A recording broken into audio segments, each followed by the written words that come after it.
आदिम तीर्थंकर प्रभु आदिनाथ मुनिनाथ, आदि व्याधि अगमग मिटे तुम पद में मम मात। चरण शरण है आपके तारण तरण जियाज, भवदधि तट तट ले चलो करुणा कर जिन राज। आदिम तीर्थंकर आदिनाथ भगवान की जयकारा सबको बोलना है। बोले संत शिरोमणि आचार्य गुरुवर विद्यासागर जी महामुनि राज की, पूज्य मुनि श्री 108 दुर्लभ सागर जी महाराज की।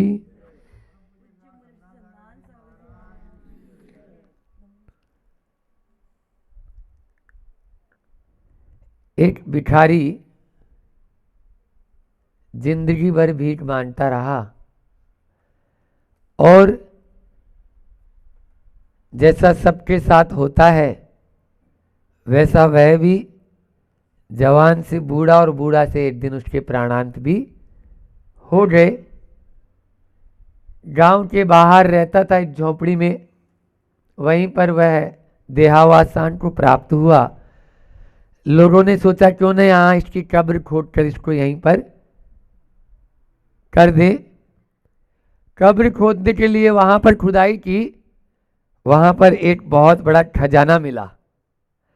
जहां पर वो प्रतिदिन बैठकर भीख मांगता था, उस स्थान के नीचे देखा खोद कर तो वहां एक बहुत बड़ा खजाना मिला। आप लोग भी समझ रहे होंगे, जो माला माल था जिंदगी भर वो फटे हाल रहा। जिंदगी भर फटे हाल रहा क्यों? क्योंकि उसको मालूम नहीं था कि यहां पर खजाना है।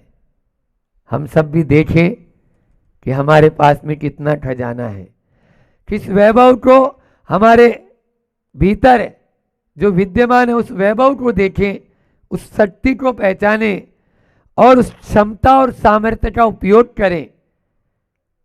लेकिन हम शक्ति सामर्थ्य और उस वैभव क्षमता को नहीं पहचान रहे, इसीलिए दर दर के भिखारी की तरह भटक रहे हैं। यदि उस शक्ति और क्षमता को पहचान लेंगे तो निश्चित रूप से उस भिखारी जैसी हालत हमारी नहीं होगी, क्योंकि हमारे भीतर में वह है लेकिन उसका मालूम नहीं है। अल्फाबेट की आज इस सीरीज में हम के पर बात करना चाहेंगे और के लिए नॉलेज, के फॉर नॉलेज यानी ज्ञान। ज्ञान होना जरूरी है। ज्ञान ही इस भाव को मिटाने वाला है। इंसान जानता तो है लेकिन वो केवल कलेक्शन ऑफ इंफॉर्मेशन।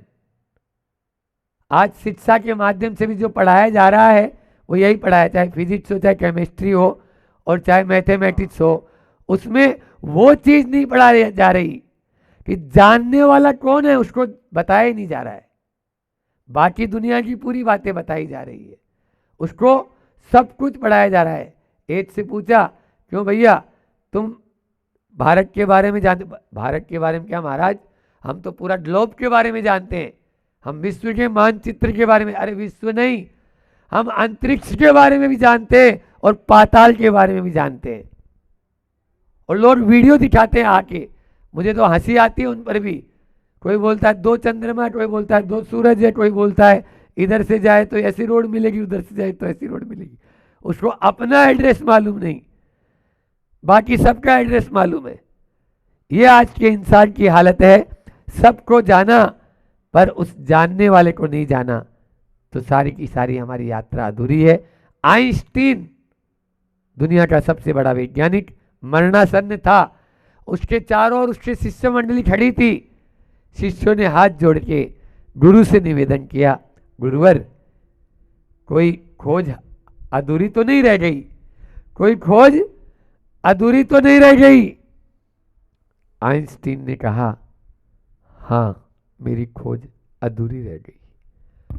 अरे आपने तो इतने बड़े बड़े आविष्कार किए हैं, आपकी कौन सी खोज अधूरी हो सकती है?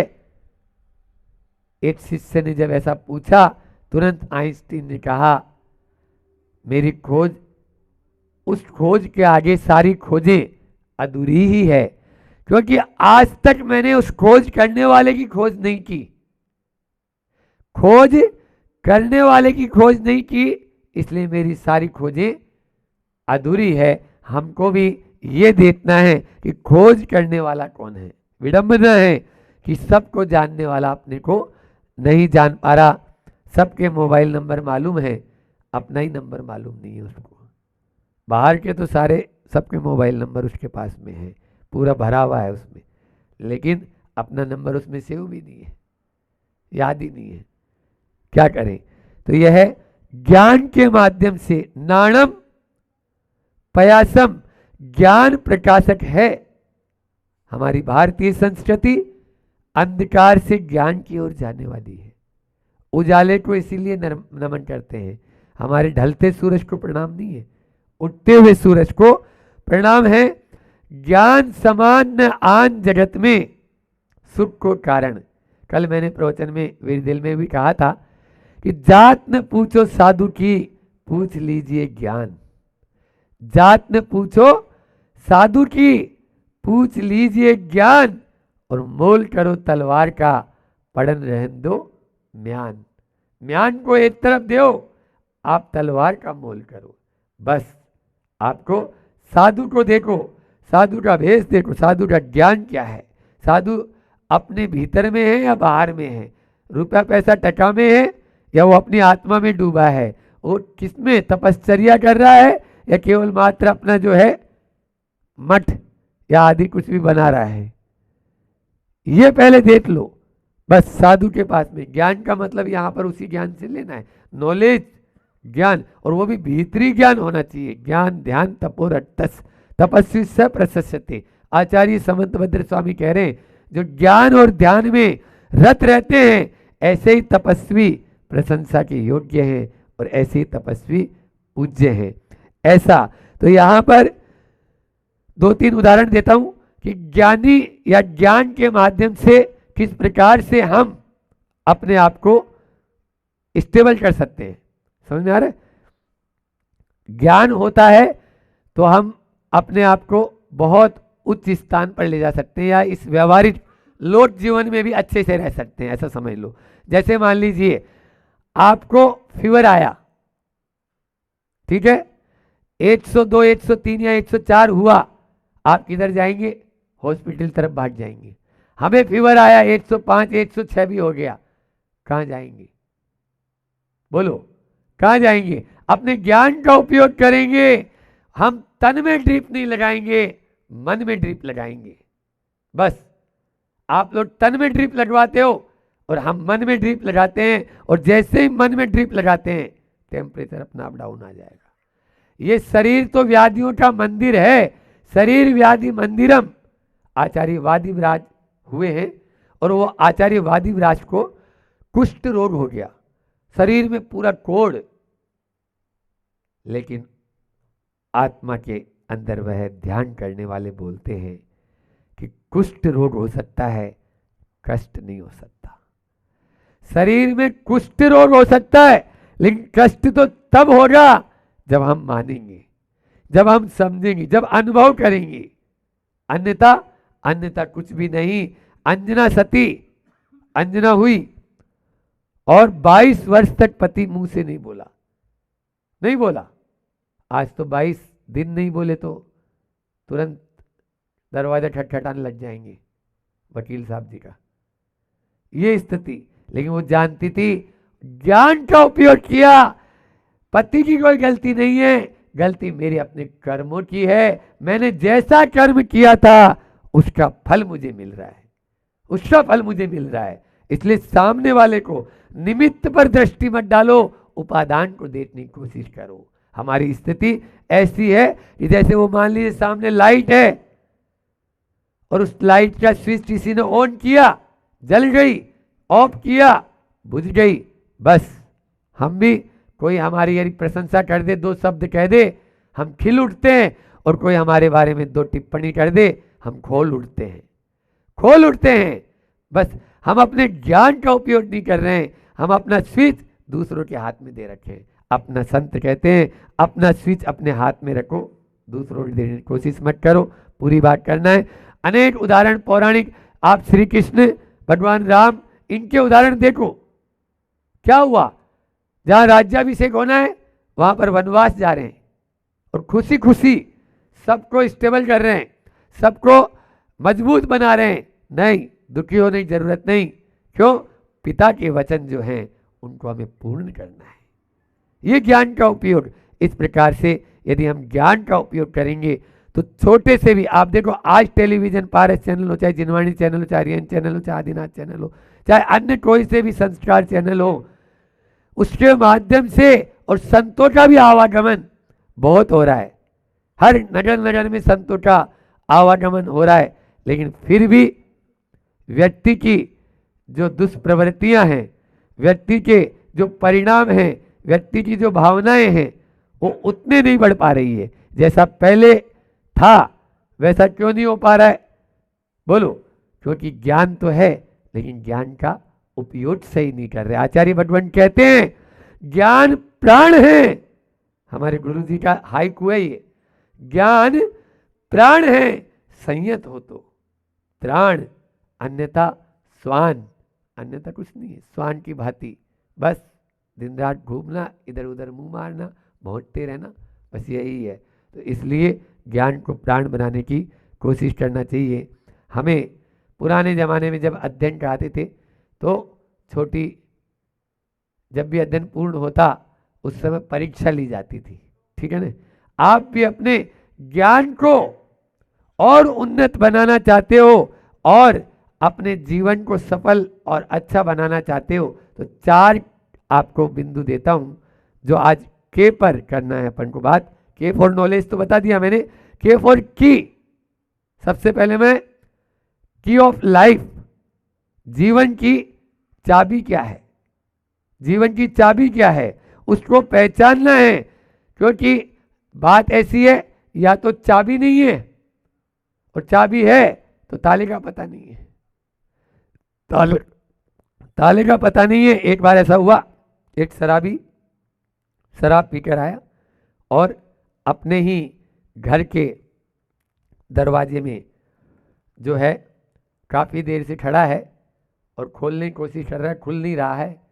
तो ऊपर से पत्नी ने कहा चाबी दूसरी दूं क्या, कहीं गिरा के आ गए होंगे, चाबी दूसरी दूं क्या? बोले चाबी नहीं, दूसरा ताला दे दो। और क्या बोल रहा है, चाबी नहीं दूसरा। आज के इंसान की ऐसी स्थिति होती है। तो सबसे पहला है की, और उस की को जानने के लिए भी 4 बिंदु हैं कि हमें एक्सपेक्टेंस यानी स्वीकार करना सीखो। अपने जीवन में हम स्वीकार कर लेंगे, दुख हल्का हो जाएगा तुरंत। पहला है एक्सपेक्टेंस और दूसरा है समझ। हमारी समझ अच्छी होनी चाहिए। यदि अंडरस्टैंडिंग अच्छी होगी तो आपका ज्ञान भी उत्तरोत्तर बढ़ता हुआ चला जाएगा। तीसरा है इग्नोर करना सीखे, नजरअंदाज। बात बात को पकड़ो मत, चिपको मत। चिपकेंगे तो आपका ज्ञान अज्ञान में परिवर्तित हो जाएगा। और उसके बाद में सहनशीलता। हमारे अंदर में जितनी जितनी ज़्यादा सहनशीलता होती जाएगी, आप देखो जब मैच होता है ना, मैच स्टेडियम में, तो प्लेयर भी बहुत धूप में हैं, अच्छी चिलचिलाती धूप है, और दर्शक भी, वहाँ कोई तंबू नहीं ऊपर, लेकिन सहनशीलता कैसे आ गई? उसने सोचा बस थोड़ी देर की तो बात है, बस थोड़ी देर की बात है, थोड़ी देर में तो घर जाना ही है, 3-4 घंटे या 5 घंटे का जो मैच होता है, बस 4-5 घंटे देख लो। ऐसी अपने अंदर में यदि सहनशीलता आ जाए तो निश्चित रूप से आगे बढ़ सकते हैं। पहला बता दिया मैंने की। दूसरा है कीन। कीन यानी उत्साह। कीन यानी उत्साह, रुचि। हमारा उत्साह, हमारी उमंग, हमारा मतलब यानी जो है ना रुचि जागृत होनी चाहिए, तभी ही प्रवचन का सुनने का लाभ मिल पाएगा। यदि रुचि नहीं है तो कुछ नहीं, बैठे हैं केवल, बैठने खुश नहीं। तो पहला मैंने बोला कि लाइफ की क्या है उसको ध्यान में रखना है। दूसरा कीन, आपको उत्साह और उमंग अपने जीवन में रखना है, ज्ञान का उपयोग हो जाएगा। और तीसरा है किक। के फॉर किक। किक यानी ठुकराना। ठीक, यानी ठुकराना। आप संसार को ठुकरा दो, नहीं तो कल आपको संसार ठुकरा ही देगा, ठोकर मार देगा। इसलिए जब तक आपकी बुद्धि अच्छी है, अपना घर परिवार छोड़ के संन्यास आश्रम धारण कर लो। 4 आश्रम की बात आती है हमारे यहाँ भारतीय संस्कृति में, और यहाँ बैठे हुए अधिकतर लोग, पहला ब्रह्मचर्य गया, दूसरा बोलो गृहस्थ, वो भी गया। 20-20 साल के मानो तो 40 साल तो हो गए। फिर उसके बाद में वानप्रस्थ, तैयार हो जाओ, 50 की ओर हो, और फिर उसके बाद में संन्यास आश्रम की ओर हमें चल देना है। इसलिए ठुकरा दो, नहीं तो वे लोग महान होते हैं जो पहले ठुकरा दें संसार को, अन्यथा ठोकर खाते रहते हैं। कई लोगों की दुर्दशा हम देखते हैं कि आजा भैया, आज सुबह उदाहरण दिया था मैंने, बोला था कि चल मेरे साथ में स्वर्ग में, तो बोले वहां नाली है या नहीं है, और दूसरा दे देता हूं। एक बार ऐसा हुआ कि एक बार एक जो है घर में एक व्यक्ति को आया, तो जा रहा था कहीं खेत में, तो उस सेठ को बोला तुम कौन? मैं मौत। मौत? अच्छा अभी नहीं, अभी तुम्हारा नंबर नहीं, अभी मैं बाद में जब आऊंगी तुम्हें बता दूंगी और अल्टीमेटम दे दूंगी। ठीक है, 60 कदम भी साथ चल लेता है तो आदमी साथी हो ही जाता है, मौत भी साथी हो गई उसकी। एक दिन बोला चलो तुम्हारा नंबर है, बोले अभी तो बेटा बड़ा ही नहीं हुआ, उसका ब्याह तो कर लेने दो, शादी तो कर लेने दो। अब शादी हो गई, 1-2 साल बाद में आई मौत, अब चलो, बोले बच्चा तो हो जाने दो, एक आध बच्चा तो हो जाए, पोते का मुंह तो देख लूं। पोते का मुंह देख लिया, बोले भैया अब चलो, अब पोता भी तो हो गया। जब पोता हो गया तो 3 साल बाद में, तो बोलते तुम मेरे पीछे क्यों पड़ी हो, और कोई नहीं मिला क्या? ये होता है। इस प्रकार से आदमी वो सब कुछ भूल जाता है। और यदि ये सब बात ध्यान रखोगे तो आपको किंग राजा बनाने से किंग राजा बनने से कोई रोक नहीं सकेगा। तो मैंने बता दिया, आप अपने ज्ञान का सदुपयोग करना चाहते हो तो सबसे पहले लाइफ की क्या है उसको ध्यान में रख लो, और लाइफ की के बाद में किक मारो। दूसरा कीन, उत्साह और उमंग रखो, और उसके बाद में किंग। आप एक बच्चे ने प्रश्न पूछा, महाराज जी आपको महाराज क्यों बोलते हैं? तो मैंने बोला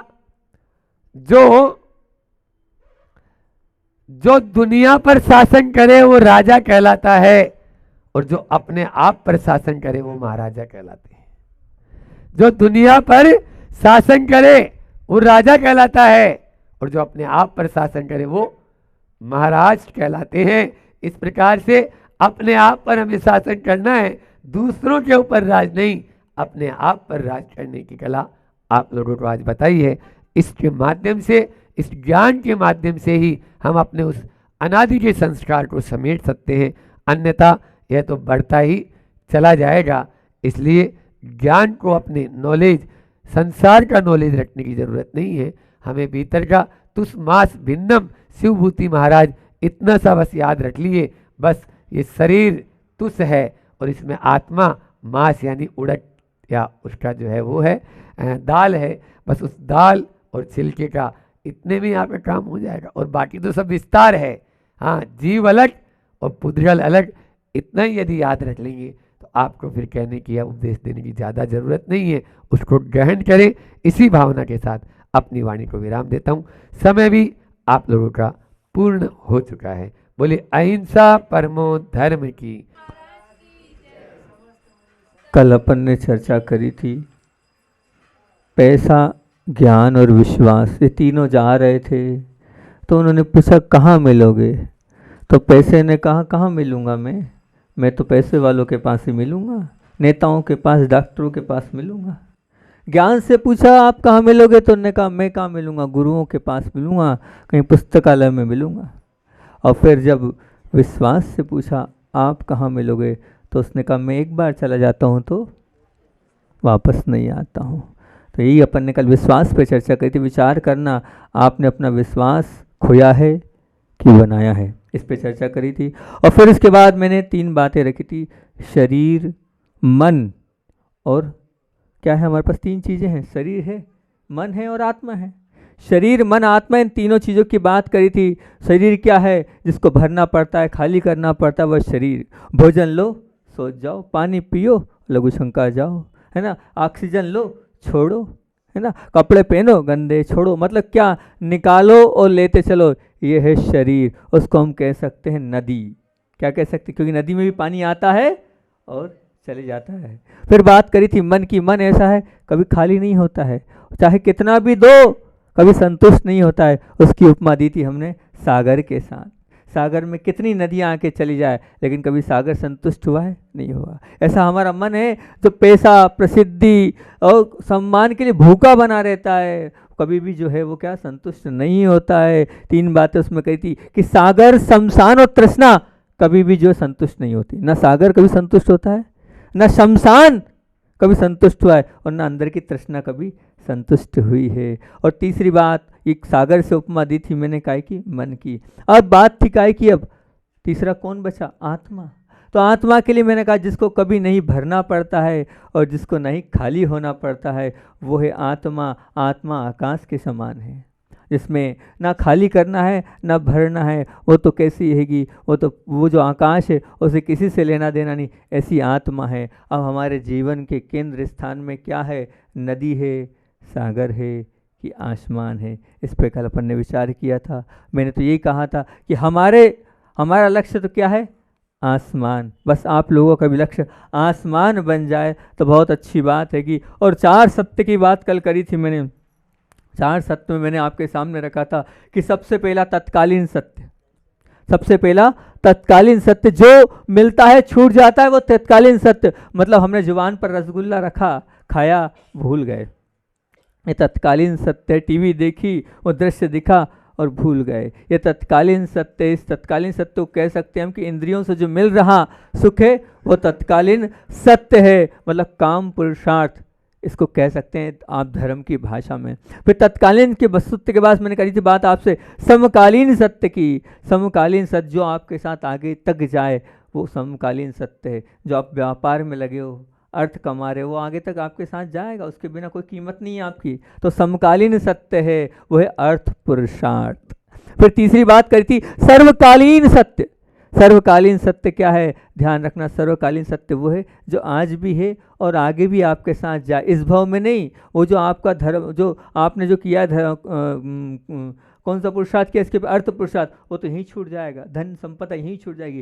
लेकिन धर्म पुरुषार्थ सर्वकालीन है, आने वाले सब समय में आपके साथ वो धर्म पुरुषार्थ जाएगा। और फिर बात करी थी मैंने सर्वोच्चकालीन सत्य। सर्वोच्चकालीन सत्य क्या है, तो सर्वोच्चकालीन सत्य है मोक्ष पुरुषार्थ।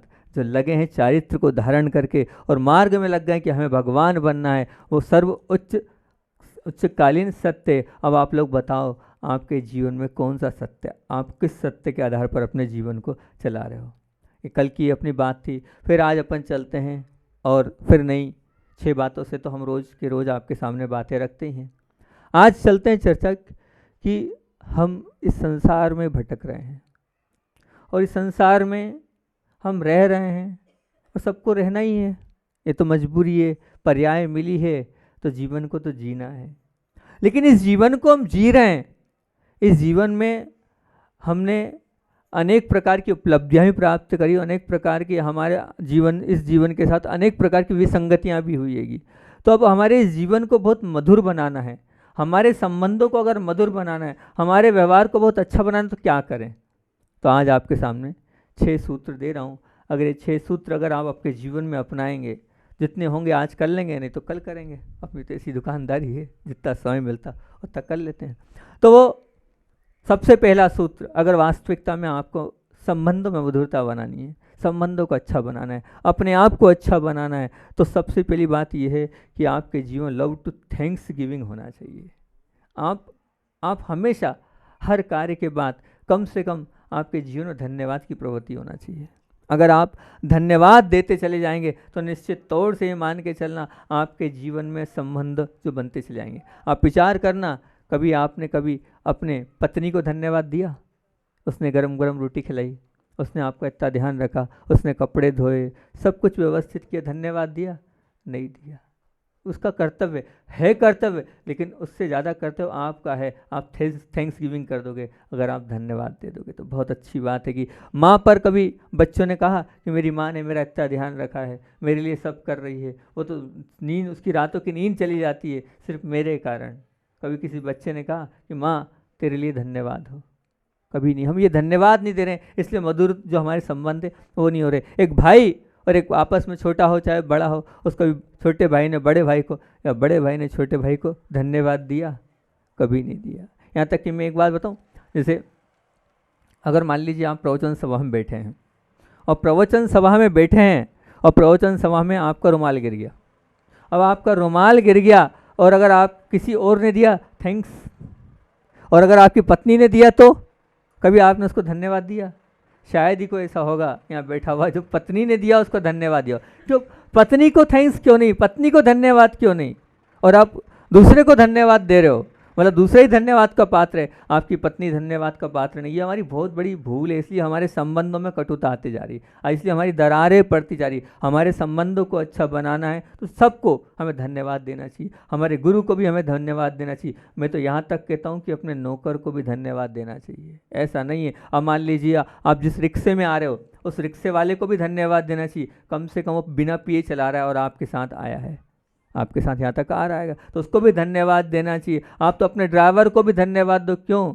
आपको देना चाहिए क्योंकि वो आपको सही सलामत यहाँ तक ला रहा है। ये धन्यवाद का चमत्कार ऐसा होता है कि आप एक बार इसको अपने जीवन में उतार लोगे तो वास्तविकता में आप सबके प्रिय बन जाओगे। सबके आप कैसे बन जाओगे? प्रिय। अगर आपको सबके प्रिय बनना है तो इस धन्यवाद को अपने जीवन में ले आओ। यहाँ तक कि आप जैसे मान लो आपका नौकर है, अब नौकर को आप गरम गरम रोटी खिला रहे हो, ड्राइवर उसको गरम गरम रोटी खिला रहे हो, तो पूछता मेरे को क्यों? तो वो एक वास्तविक बता रहा हूँ, तो उसने यही कहा कि तुम मेरे पति को, मेरे सौभाग्य को सही सलामत रोज ले जाते हो और छोड़ते हो, इसलिए सबसे पहले मुझे तुम्हारा ध्यान रखना है। तुम संतुष्ट रहोगे तो निश्चित मेरा सौभाग्य भी संतुष्ट और अच्छा रहेगा। तो ये थैंक्स गिविंग, धन्यवाद की आदत अगर आप अपने संबंधों में लाओगे तो निश्चित तौर से ये मान के चलना आपका जीवन बहुत सुंदर बन जाएगा, बहुत अच्छा बन जाएगा, बहुत बढ़िया बन जाएगा। सबको देना है, चाहे छोटा हो, चाहे बड़ा हो, चाहे नौकर हो, चाहे जो हो, जो हमारे साथ मिलने जुलने उठने बैठने वाले हैं, अगर कोई कार्य किया है तो आप उसको धन्यवाद दो। धन्यवाद दोगे।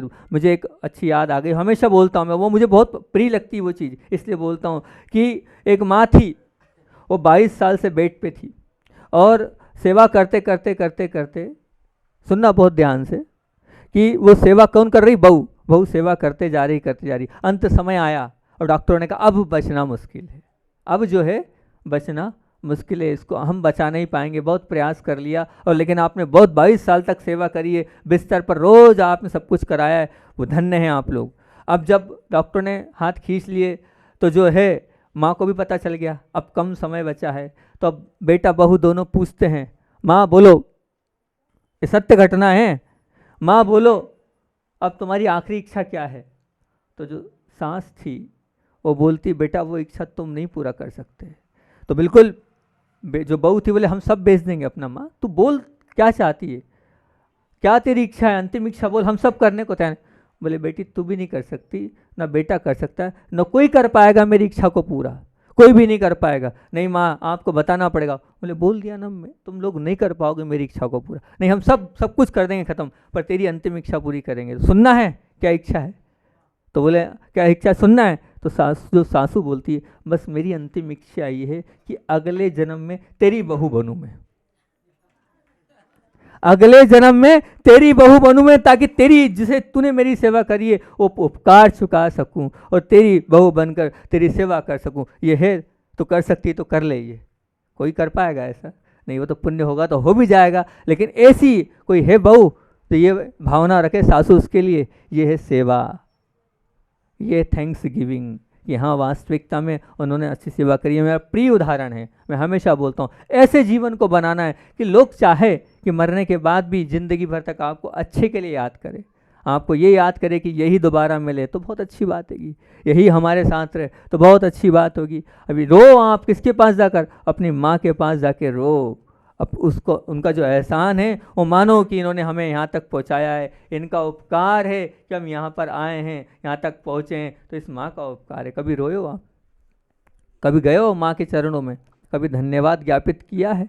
नहीं, बिल्कुल नहीं। आप तो थोड़ी सी भी अपनी प्रतिकूलता होती है तो थाली फेंक देते हो, गर्म रोटी नहीं आई, ठंडी नहीं आई तो आप थाली फेंक देते हो।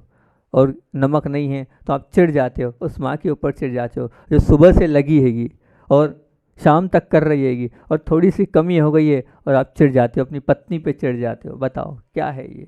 बल्कि आपको तो ये कहना चाहिए ठीक है जी, इतना तो किया, ये कोई कम है? जो किया है उसका तो उपकार नहीं, और जो थोड़ा सा नहीं किया आपको वो याद है, लेकिन जो किया है वो याद नहीं है। कि कितना किया है वो याद नहीं है, लेकिन थोड़ा सा नहीं वो याद है आपको। तो ये तो क्या है? ये तो आप अपने जीवन को भी खराब कर रहे हो और सामने वाले के जीवन को भी आप समाप्त करते चले जा रहे हो। तो बस इतना ही है, अपने व्यवहार को, अपने संबंधों को अगर मधुर बनाना है तो एक ही काम करो, जिसने जो किया है उसको कम से कम धन्यवाद ज्ञापित करो, थैंक्स गिविंग करो। बस ये एक जो एक दिमाग में बैठी हुई फितूरी है कि परिवार वालों को नहीं, ये एक बहुत बड़ी भूल है। परिवार वालों को पहले रहना उनके साथ है, और बाहर वालों का संबंध तो थोड़ी बहुत देर का था, 1-2 मिनट का था, 5 मिनट का है, वो कम मिलने वाले हैं। लेकिन जो अपने साथ वाले हैं वो तो हमेशा रहेंगे, उनके साथ अच्छे मधुर संबंध होना चाहिए। और हो ये रहा है कि उनके साथ हमारे मधुर संबंध नहीं है, उनके साथ बिल्कुल मधुर संबंध नहीं, बाहर वालों के साथ हमारे मधुर संबंध है। बाहर वालों को देखते ही चेहरे पे स्माइल आ जाती है, और अपने बहू को देखने के बाद, अपने बेटे को देखने के बाद आपके चेहरे पे शिकन आ जाती है। क्या है ये? जिनके साथ रहना है उनके साथ शिकन आ रही है। तो बस धन्यवाद ज्ञापित करते चलोगे तो आपका संबंध मधुर बन जाएगा। दूसरी बात, लो टेम्परेचर। दूसरी बात, लो टेम्परेचर मतलब मैं हमेशा कहता हूँ 2 जगह अपने टेम्परेचर को लो रखो। 2 जगह, कम से कम 2 जगह तो रखो। कहाँ कहाँ पर? जो उत्तम लोग हैं वो, और जो उपकारी हैं वो। लो टेम्परेचर से समझ रहे हो मेरा मतलब? यानी गुस्सा जो आपके अंदर भरा पड़ा है, हमारे अंदर भरा पड़ा है, इसीलिए हम संसार में भटक रहे हैं। क्या कर? 2 चीज़ की, 2 कहाँ जगह? उपकारी और उत्तम, बस, ज़्यादा नहीं। बाकी जगह कर लेना, उसकी मना नहीं कर रहा हूँ, पर जो हमारे उपकारी हैं और हमारे उत्तम, इस पर अच्छी याद आ गई बात आप लोगों के पुण्य से। लो टेम्परेचर पे बामोरा हमने बात बताई थी कि कम से कम आप नियम लो कि हम 7 स्थानों पर क्रोध नहीं करेंगे। कितने स्थान पर? 7 स्थानों पर क्रोध नहीं करेंगे। वो 7 स्थान आज फिर बता देते हैं आपको हम। वो उसमें उत्तम के ऊपर याद आ गया, उसमें उत्तम वाला बिंदु था। सबसे पहला स्थान, जब भी आप घर से बाहर निकलो कभी क्रोध करके नहीं निकलना। जब भी घर से बाहर निकलो, बाहर जाते वक्त क्रोध नहीं करना। अगर आप बाहर जाते समय क्रोध करोगे तो निश्चित मान के चलना, वो जो क्रोध, अब जिस कार्य के लिए जा रहे हो वो कषाय के साथ जा रहे हो, तो वो कार्य आपका होगा क्या? होना ही नहीं है, होगा ही नहीं, और गलत ही होगा। आप सफल होकर कभी नहीं आओगे। अगर घर से क्रोध करके निकले तो क्रोध को आपको शांत करना है, और क्रोध को शांत करके आप, क्रोध का बहुत सारे उपाय मैंने बताएं, क्रोध को शांत करने के अलग अलग उपाय बताएं, अलग अलग बातें बताई हैं। मैंने एक उपाय ये बताया सबसे अच्छा कि अगर आपको क्रोध आता है, हाँ बहुत आता है, तो आप एक काम करो, अगर क्रोध आता है तो एक आप डायरी लो या एक कॉपी ले लो, कुछ भी ले लो, और अल्पिन ले लो। अल्पिन आती ना, जो अंदर पिन अंदर करते हैं अपन, जो एक पेज को दूसरे पेज से जोड़ने की पिन। मैं उस पेन, अब आप जब आपको गुस्सा आता है कुछ मत करो, पिन जो है वो अंदर कर दो एक बार गुस्से की। फिर अगर दिन में 2 बार आया, फिर आओ, फिर उस पिन को ये कर दो। लेकिन ये करो, मैंने गुस्सा किया है, मुझे नहीं करना था, ये पिन हमने फिर गुस्सा किया। फिर दिन में 3 बार आया, 3 बार उस पिन को अंदर कर दो। दिन में 3 बार आया, 3 बार अंदर कर दो। आप पिन को अंदर करते चलो। अब आपने पिन को मान लो अंदर किया, अब अगले दिन फिर आप मान लो आज 3 बार किया, और अगले दिन आपको याद रहा, और हो सकता है ऐसा थोड़ी रोज ही गुस्सा करोगे आप, थोड़े तो अच्छे हो आप, तो अगले दिन मान लो नहीं किया तो एक पिन निकाल देना। फिर आगे अगर किया है तो डाल देना, अगले दिन फिर नहीं निकाल, ऐसा 15 दिन तक करना। निश्चित तौर से आपका वो जो गुस्सा है ना, तो क्या है, हम गुस्सा करते हैं, गुस्सा करने के बाद जब हम फीलिंग करेंगे कि हाँ मैंने गुस्सा किया है, तब गुस्सा हमारा शांत होगा। हम कर तो लेते हैं, नहीं फीलिंग नहीं होती ना हमें कि हमने गुस्सा किया है। हम मान तो ले कि हमने गुस्सा किया है, तो वो जो हम मानने लग जाएंगे तो अपने आप छोड़ने, जब मानेगा तभी तो व्यक्ति छोड़ेगा, लेकिन मानता नहीं है। तो अगर आप ये करोगे तो बहुत अच्छी बात है। यहाँ तक कि एक और हम बताते हैं गुस्से के लिए, और ये इसका प्रयोग भी किया, हमने करवाया भी, बामोरा में भी करवाया था, क्योंकि क्रोध के हमारे 40 प्रवचन हुए थे, एक ही विषय क्रोध पर 40 प्रवचन।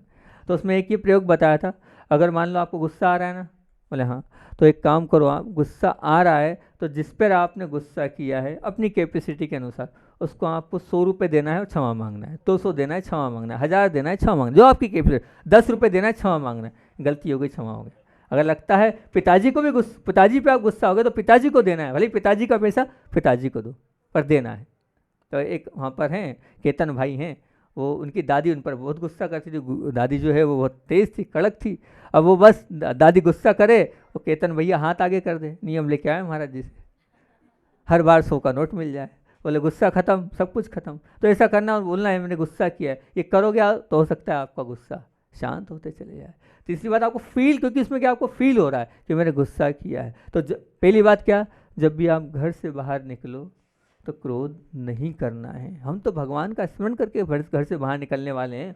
हमारी भारतीय परंपरा क्या है, हम प्रभु के चरण, गुरु के चरण, और हम जब घर से निकलते हैं तो पूरा ऐसे नमन करते हुए निकलते हैं ना। जब व्यापार के लिए निकलते हैं तो यही होता है ना कि घर में भी नमन, सब जगह नमन, और बिल्कुल ऐसा स्मरण करते हुए आज का दिन अच्छा रहे, आज का व्यापार अच्छा रहे, आज सब कुछ अच्छा रहे। और अगर आप क्रोध करके निकल रहे हो तो अगर ऐसा रहे ना, 2 मिनट रुक जाना, 5 मिनट रुक जाना, मन को शांत कर लेना। लेकिन जब घर से निकलो तो कभी क्रोध मत करना, पहली बात। दूसरी बात, जब घर के अंदर आओ तब क्रोध नहीं करना। याद रखना, 7 बातें आपको बता रहा हूं मैं। जब घर के अंदर आओ तो क्रोध नहीं करना। क्यों? अब मान ली घर के बाहर के लोगों से आप डिस्टर्ब होके आए हो, अपने आप को परेशान करके आए हो, कोई व्यापारी से आपका कुछ झगड़ा हो गया, कोई अपने जो ऑफिसर है उससे कुछ हो गया, अपने ग्राहक से कुछ हो गया, एक किसी से कुछ हो गया है। अब उसका गुस्सा आप कभी भी घर में मत निकालो, उसका गुस्सा लेकर आप कभी भी घर में अंदर मत प्रवेश करो। नहीं, वहाँ था वहीं निकाल दिया, वहाँ की बात घर में मैं नहीं करूँगा, वहाँ की बात कभी भी घर में 3 काल में नहीं करूँगा, चाहे जो हो जाए, पर मैं घर में आके अंदर कभी भी वो बात नहीं करूँगा। यहाँ की बात यहीं ख़त्म, समाप्त, 3 करना ही नहीं है।